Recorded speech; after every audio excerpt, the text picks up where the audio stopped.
Hello everyone and welcome back to my channel, or welcome if you are new here. My name is Haley and I typically post cleaning motivation videos in my older non-aesthetic lived-in home. Today's video is going to be a little bit different than I normally post. I'm going to give you 11 of my tried and true tips and tricks to keep your home tidy and clean and organized. As someone who struggles with ADHD myself, I'm going to give you those tips if you are struggling as well. First and foremost, I want to say struggling to keep your home clean and tidy and organized when you also struggle with ADHD does not make you in any way, shape, or form lazy. If you struggle with ADHD, I'm sure at some point in your life you've been there where just the overwhelm of everyday to-day life can really get to you. It's hard to get motivated, especially when you have young kids like I do. We all know you finally get the motivation to do a really big, daunting task, and then in the other room, your kids are just, getting everything out. They're getting everything out, they're making a mess. So those of us that struggle with ADHD will understand the struggle when it comes to feeling motivated. It can feel really difficult to get motivated to do something that seems really boring, to be completely honest. Cleaning can feel really boring, really difficult, and really just time consuming. So these tips and tricks will hopefully help you have your household run a little bit smoother and make cleaning seem a little bit less daunting and a little bit easier. I also just want to preface this video by saying what works for me will not work for everybody else, just as literally everything else in life works. If I say something works for me and you've tried it and it doesn't work for you, that's okay. Don't do that. I am not here to give medical advice on ADHD and other mental health problems.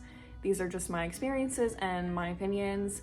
Talk to your doctor if you have any concerns of any kind with mental health, mental illness, ADHD, whatever. I'm not a medical professional. These are just my tips and tricks that I use every day that have worked for me over the years. I also just want to point out that I don't mean to sound insensitive with any of these tips. These are what, again, has personally worked for me. This is me in no way, shape, or form saying, well, just be a big girl and do it, because that's not how it works. But these are just things that have worked for me, so I'm not trying to hurt anyone's feelings by saying these things. I'm in no way, shape, or form trying to be insensitive or make you feel like your struggle isn't real, because I've been there, I've done that, and I'm just trying to share the tips that have worked well for me. So let's jump right in. My number one tip that I will scream to the ends of the earth is make a to-do list. You need a to-do list. Just write down quickly a couple of things that you know you need to get done. That way it kind of takes the mental load off just a little bit. You don't have to spend time throughout the day thinking, why did I walk into this room? What was the purpose? What was I doing in here? You don't even have to think about it. Once you think of everything you need to get done, write it down on a list. And then it's also really motivating and encouraging when you start to cross things off your list. I have used a whiteboard in the past, and I just wipe something off of the list and you kind of see the list disappear as the day goes on, or even just using a notepad, a notebook, a piece of paper, literally anything. Even on my phone, I'll make lists and my notes. And just seeing those tasks get done can be super motivating and super rewarding and super encouraging to get more things done, and it just feels really good at the end of the day when you kind of can visually see all of the things that you got done and you can feel really proud of yourself. I recommend it. I love making lists. I make a list for everything. Almost every single morning I start with a to-do list, and then it just helps my day go by a lot smoother and a lot easier, and just takes the mental load off. I don't have to think so much about what I need to do. Like I said, why am I here? What was I doing? And then things kind of get left behind and forgotten, and that just eliminates that. So that's tip number one. Tip number two is to try to get into a routine. I know that can be really difficult with ADHD and hyperfixation and starting to do things, and then one day can really throw your routine off and then it just is gone. Trying to set a routine and stick to your routine is going to be super helpful in keeping your home tidy and running smoothly. And then kind of like with the to-do list, it really takes the mental load off of what you need to get done because you're just so used to doing it. Muscle memory gets involved and you just kind of zoom throughout your house and just get everything done. My routine is in the evenings. I have a timer that goes off that lets me know it's time to get up and do these things so we can have a peaceful evening and I don't have to think about it and I don't have to wake up to a messy house, because that really is the worst for me personally. We call it our 20-minute tidy, We set a timer for 20 minutes and we just kind of get whatever we can done. Zoom around throughout the house and just tidy up together as a family. So that way the rest of the evening can just be really calm and peaceful and spend time together as a family instead of worrying about all the stuff that we have to get done. Tip number 3 is everything needs a spot, a place that it belongs, a place that it goes. And when I say that, I don't mean everything needs to be super complicated. Don't overcomplicate it. Keep it really simple. I have a lot of bins everywhere that have kind of like a category of things. The only exception that I have found to that is my kids' toys. We have tried in the past to just use big toy bins where everything gets thrown in the bin, because cleanup is really, really easy when everything just gets tossed into a bin. But then it kind of tends to make a bigger mess and it's harder for them to play freely, because then they kind of start to dig everything out and try to find one little thing at the bottom of the bin. So that is the only exception that I have found to the rule of don't make it too complicated. I try to keep things separated in their rooms, that way it's easier for them to play. It does make it a little bit more time consuming to tidy up at the end of the day or in the middle of the day or whenever we tidy it up. It makes it a little bit easier for them when it's separated a little bit more intentionally. At this point, I'm trying to keep everything in a bin of some sort. That way it makes it a little bit more organized and things don't get lost as easily, because if you are like me, things tend to get lost and things tend to get put down by someone without really thinking about it, and then we don't know where they're at. And when something has a spot, everybody knows where it belongs, everybody knows where to find it, everybody knows where to put it back when they're done using it. That makes it a lot easier, helps your house move a lot more smoothly when everybody knows where everything is and where everything goes and what's expected of them. Have a place for everything. Don't even make it expensive. If you have lots of money, you can spend however much money you want on your organization and your bins, but if you're like me and you don't have a lot of extra money just to spend on storage, bins, and organization, Walmart has a lot of really great options. That's where I buy most of mine at, and the Dollar Tree. I just made a video of my ADHD doom room, my laundry room, where we kind of keep everything, of organizing that room with Dollar Tree bins. So I spent $1.25 on each of those bins. And I bought 6 of them. So that has really helped keep our laundry room a lot cleaner, which just makes your mind feel cleaner and a little bit more organized chaos. I want to put bins in like every single room of my home, just to keep things in. Tip number 4 is to get the other people in your family or in your household involved, and don't be afraid to ask for help, because it can be a lot. Managing an entire household, especially when you have kids, is a lot of work. And personally, me as a mom, I feel really guilty when I ask somebody else for help. I'm really blessed that I get to stay home and spend as much time working on my home and organizing and cleaning as I do, because I know not every parent or mom or whoever that struggles with ADHD does, because that would make it so much harder if I didn't have as much time as I do.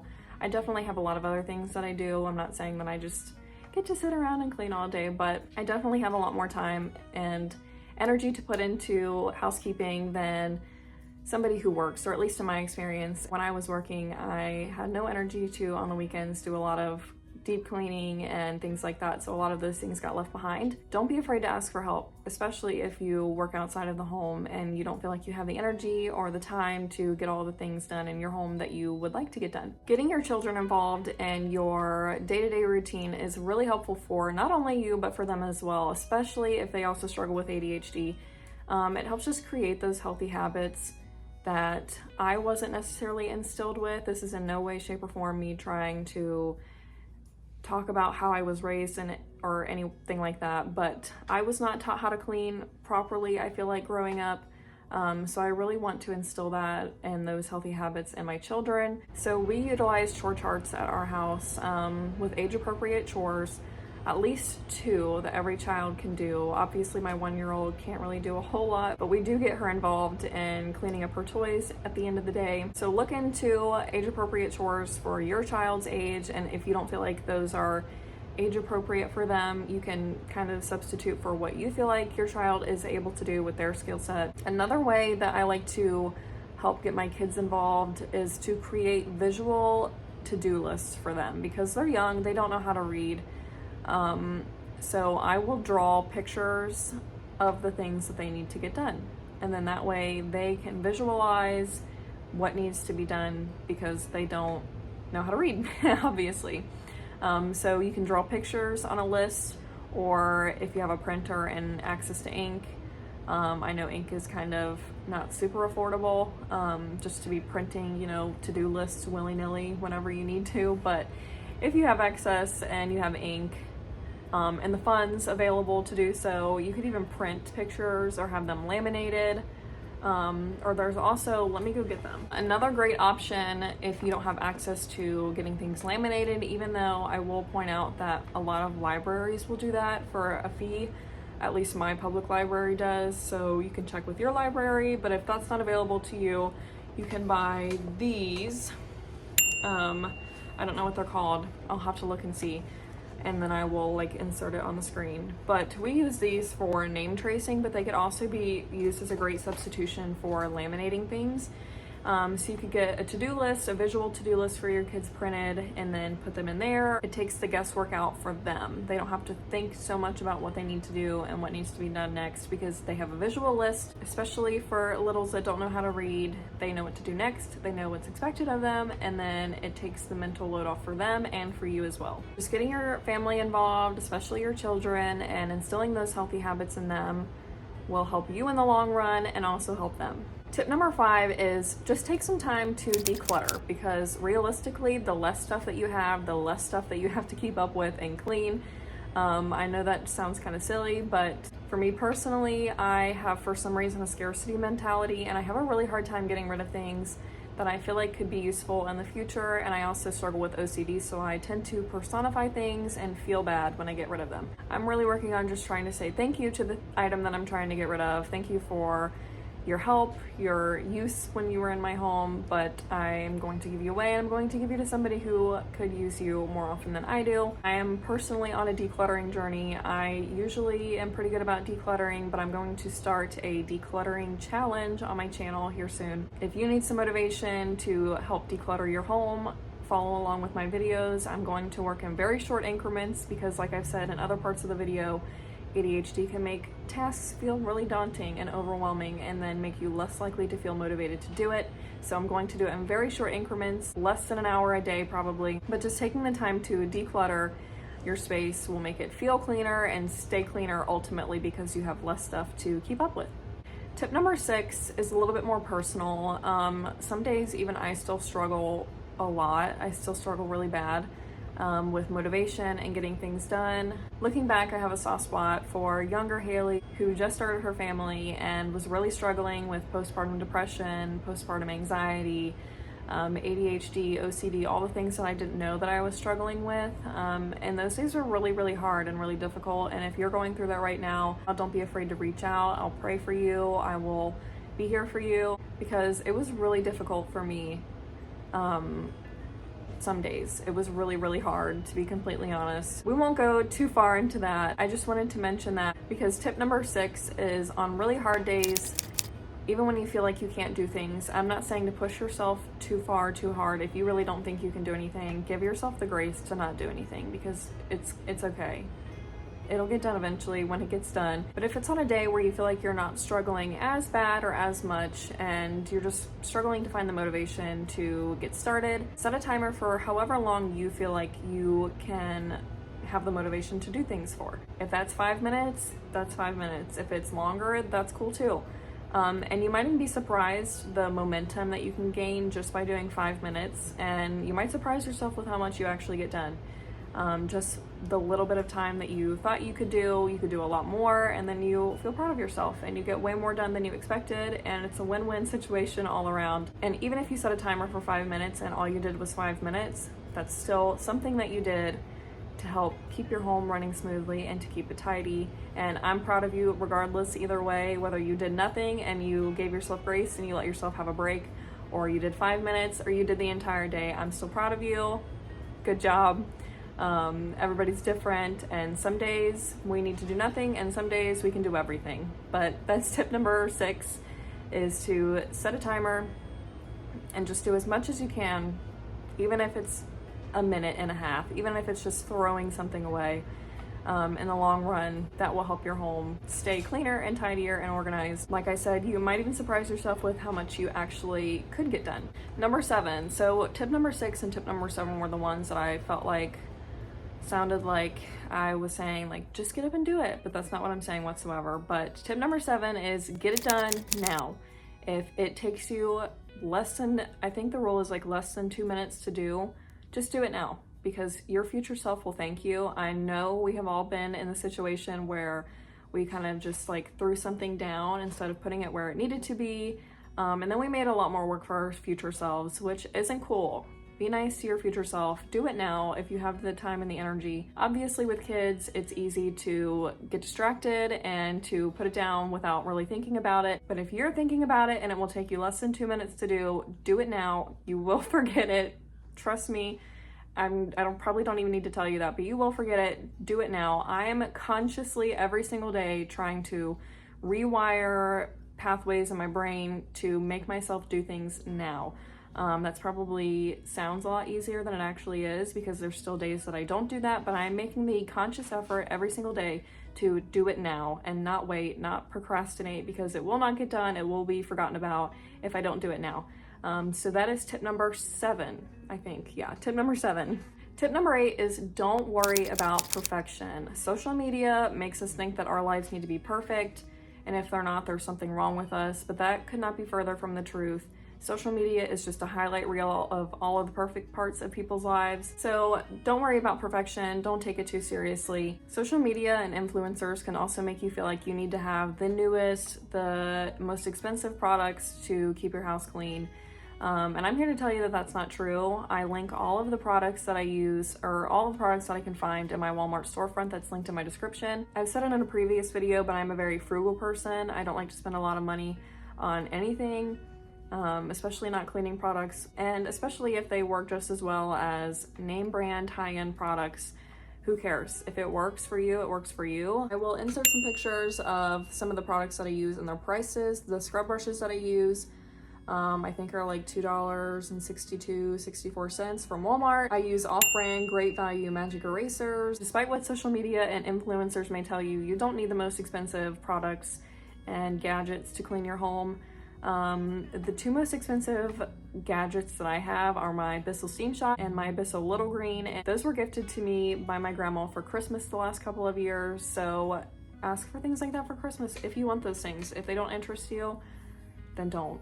Those are things that I wouldn't spend a lot of money on for myself. They're also not super unaffordable. I hate when influencers are like, this is this really super affordable thing that I got, and it's not affordable at all for most of us normal people. So they're things that I typically wouldn't spend money on for myself, but as a gift from someone else to myself for Christmas or birthdays or whatever, those are the kinds of things that I ask for.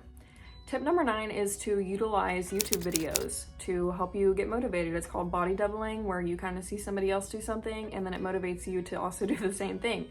And it's the whole reason that I make YouTube videos. Well, number 1 is to represent the non-aesthetic, older, lived-in home niche of cleaning videos, and to also just help motivate those that are similar to me that struggle with ADHD to get motivated to also clean their home. So kind of touching on the little Haley, not little, but the Haley that was just starting out with a family and struggling a lot with postpartum depression and postpartum anxiety and ADHD, executive dysfunction and whatnot. Body doubling really helped me feel motivated and to get things done. So I started watching cleaning motivation videos 5 or 6 years ago now, and those really helped me. So that is what inspired me to make videos. Tip number 10 is I always start with my main living space gets cleaned first. So for me, that is our front living room. We have like a den type situation. We have 2 living rooms. We call it my living room and my husband's living room. We spend the most time in my living room, but I'm in my husband's living room right now. We don't have a basement, so we don't have like your typical man cave, but we did have a really large extra room. So it is my husband's living room, which is just where he has his Xbox because I don't want to watch him play video games. I always start with my main living room, living area space first. That way, if I do get burnt out on cleaning things, at least when I'm done, I can sit in my clean living space. I don't have to come in and be like, oh man, I didn't clean this room, because that feeling is awful. So when I'm done doing something that I didn't want to do, that was really boring, or I'm burnt out and just done for the day, at least my main living space is tidied up and it's clean and I can relax. Tip number 11 is keep a running list of all of the really big cleaning things that you've done, because it is easy to forget things that you don't do regularly or routinely. Things like cleaning the outsides of your windows, which if you're like, we clean the outsides of our windows. I don't regularly, I'll be completely honest, but you can tell in my videos that they're pretty dirty. But things like that you don't do like weekly, at least. If it's something that you're doing once a month or once a quarter or whatnot, write that down, make a list of it. That way you can visualize the things that you've gotten done and what still may need to be done, and you don't have to remember and think about what you've done, when it was, and all of that hard stuff to remember that nobody cares about. Things like cleaning the outsides of your windows, washing your walls, shampooing your carpets, the things that you don't do really regularly that might get forgotten about or missed. Just keep a running list of those things, and it's a good visual to remember and recognize the things that you've done, all the hard work that you've done over the year. That way things don't get forgotten and missed. That is all I have for today's video. Those are my 11 tried and true tips and tricks that I use every day in my home as someone who struggles with ADHD. Let me know down below in the comments if you have found that these things help you, or if you tried any of these things. If you enjoyed today's video, please like and subscribe, and I hope to see you again next time. Thanks for watching.